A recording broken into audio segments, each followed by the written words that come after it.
Hey, Dorit, thank you for joining me today. Thank you so much for having me. I'm so excited for this conversation. Oh, I am too. And if if I've got podcast listeners that are tuning in, they are already familiar with you because you have been on the podcast, I think twice since Twice. January, Yes. like semi recently. So the first time you joined us, you talked about periods of productivity and how to plan productivity around your menstrual cycle. And then the second time you joined us and you talked to us a little bit about um, supporting our daughters as they go through the transition from girlhood to womanhood. So Yes. I love this unique perspective that's rooted in science, on how to understand our bodies and act in accordance to how our bodies are most likely to respond positively. Um, and now you're going to be joining us at the Become Influential Summit, which is happening June 8th through 12th. You'll be presenting on Monday, which is our day focused on mindset and self care, which is very fitting for your topic. And I would love to just give you an opportunity to share a little bit about your backstory, what got you into this line of work, and what you're going to present to our summit attendees. Oh, I would love to. So my backstory actually started when I just became a mom.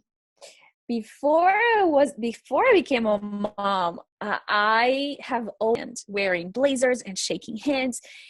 And it's funny that I'm kind of talking about this now, but I was pretty much set on me being and doing and working just the same as my husband can, right? So I was kind of like comparing myself to a man. After my daughter was born, this I always talk about this as birth, as a rupture, as a window into immense trauma in quotes, but also opportunity to heal a lot of the crap that you just didn't know you have. So for me, it opened up this window of, oh my God, how is it even possible to raise those kids who are not only your dependents, but you actually want nothing else in the world than to just be with them? Like I was just so in love with my kids. I wanted to give them everything, everything. And if you're thinking about this energetically, I mean, we all have limited amounts of energy, right? We can just we can, but then there is costs for everything. So what I found is that in order for me to continue, and I am, as ambitious as you are, I am a go-getter as well. In order for me to continue that same intensity in the workforce, right, at work, something just had to give. And what I had seen from my personal experience, and also from the clients that I am guiding and was guiding through this, this time frame, is that as women, very often we pay the price in two things. One is our relationships, and two is our health. It's just like a pattern that I'm seeing over and over again. It's either women are really struggling in their relationship with their partners, or they're struggling in parenting, and it could be and or struggling with their body. We're gaining weight, we're getting into burnout, we are sick, our skin is full of acne. It's just it's really hard and challenging for women to play all three roles. And what I refer to by three is be the amazing mom, be the connected wife, and be this kick-ass business owner. It's really challenging to do. However, what I've learned is that it's possible. And so what I what I've discovered is that when we as women, first of all, we understand that we are women, and as women, we think differently. Our brain is wired differently. Our bodies is wired differently. Our hormones are completely, they work in a completely different ways than men. So first, understanding that, and then also embracing that, and then using that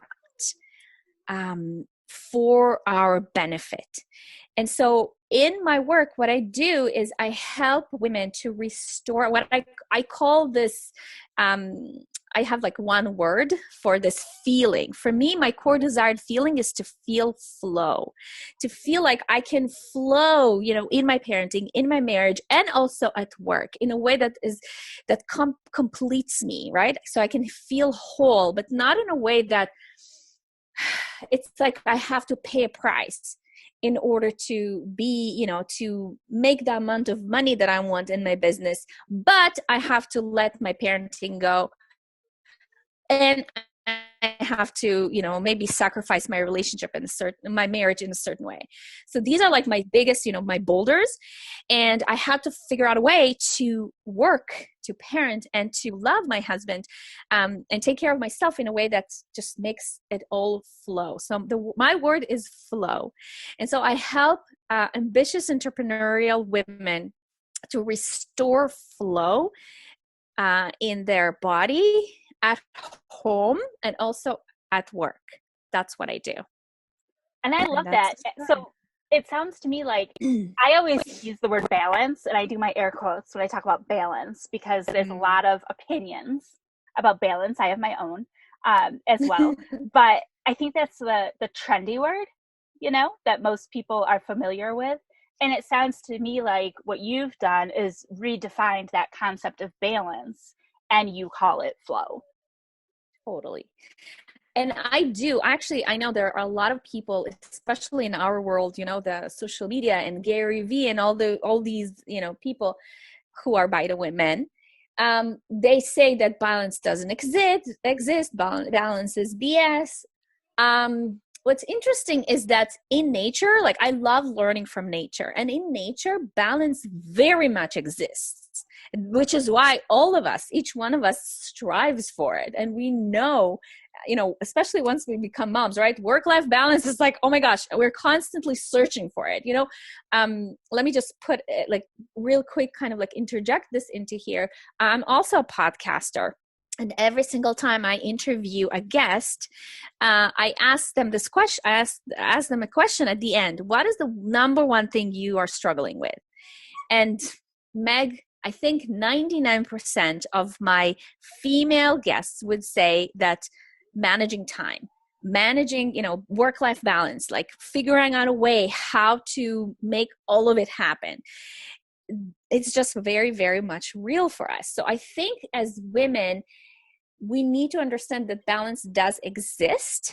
However, we need to also be aware that our energies are not limitless. We are very much limited in our energy, and it's really important to define what are those boulders and how we how we distribute our energy to all the things that matter for us. So yeah, I redefined. I also love the word harmony, because I think that especially as women who step into our feminine energy more and feminine power more, it's not so much about balance. Because if you think about it, work-life balance, what it means is that work, it's almost like putting those two things on like a scale. On the one side, it's work, and everything else is life. And it means that your work is as heavy as your life. And it's it doesn't make any sense, right? Your life contains so much, because you're so much more than just two things, right? I don't think it's an equal comparable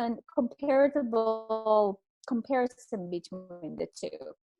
Because work, we understand what work entails, but life, it could be your marriage, which is huge, your parenting, it's like tremendous.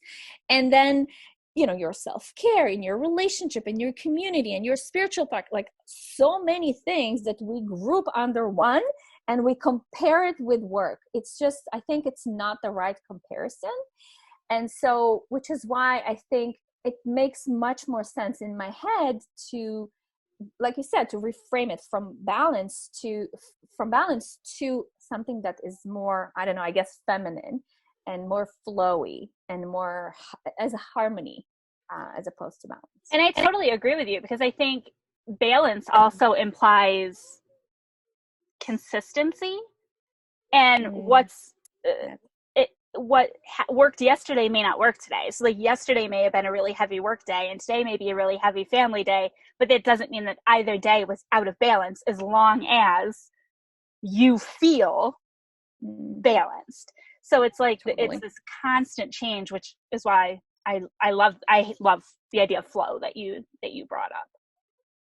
Yeah, thank you. Now, in at the summit, can you tell me a little bit about what we will be learning and what we'll be able to take away from your session?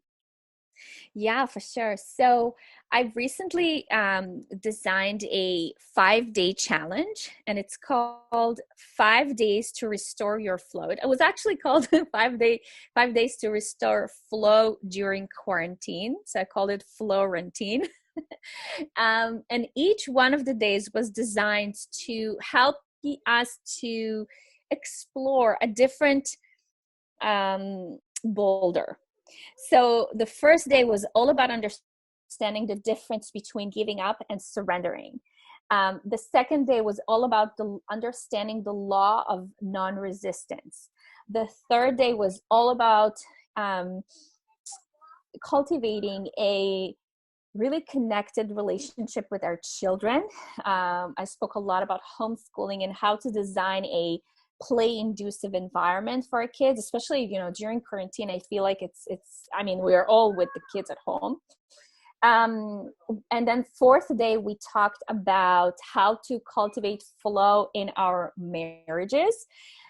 Oh, Meg, this one was the top favorite one, because there are so many women who are struggling with partners who do not participate and do not show up at the home the way that they expect them to. And it's a big topic. And in a way, I always think about the quarantine as it's like a gift disguised as a curse. And the reason I say it is because it created a situation. I think it created like a catalyst for a lot of us. So you know how, like, especially in our homes, we all have these issues that we know are there, but we're kind of like simmering and kind of like, oh, one day, we're gonna tend to it one day. And then in quarantine, you're like in each other's faces all day long, 24/7. And not only you two, your kids and everything there, and your work responsibilities, and it creates this container. It's like an instant pot. Like, it's like there's so much pressure inside, and if you don't know how to manage and how to manage this energy, it explodes. And it explodes for women, it explodes for men. What I'm seeing is that it's a huge wake up call for women to raise our standards without emasculating our men, which is hard to do. But that one was a big one. And then the last day, we talked all about creating flow at work. And so what I'm thinking is I will create a session where I'm going to be walking you through these five boulders to help you also find and restore your own flow, so that you can be this amazing wife, this beautiful connected mother, and also a kick-ass businesswoman, because you can do Awesome. all three. And I totally agree with you. I totally agree with you. And I think that this is going to be just an amazing session to kick off the summit on Monday, on our mindset day. We really need to be in the right mindset and have the right self-care routines. I know it's such a cliche, that like airplane mask, but but you as a mom, as a parent, you have to be in the right place before you can be successful in your business and beyond. So I think this is going to be a great way to kick off the summit. I'm so excited that you're bringing this information to us. I'm also going to recommend at the summit that people go back and listen to your podcast episodes, because I think that those are going to be hugely valuable too. But I cannot wait for the summit, and I just want to thank you so much. I know that, you know, when when the summit started getting planned, it was pre-quarantine, pre-corona. This was all just not even a blip on the radar, but I just want to thank you for sticking with it, staying in the game, and finding time to show up and serve in this interview as well as in the summit in June, because it's going to help so many people. So thank you, thank you, thank you. Oh, my pleasure, Meg. I love you so much. Thank you so much for this opportunity.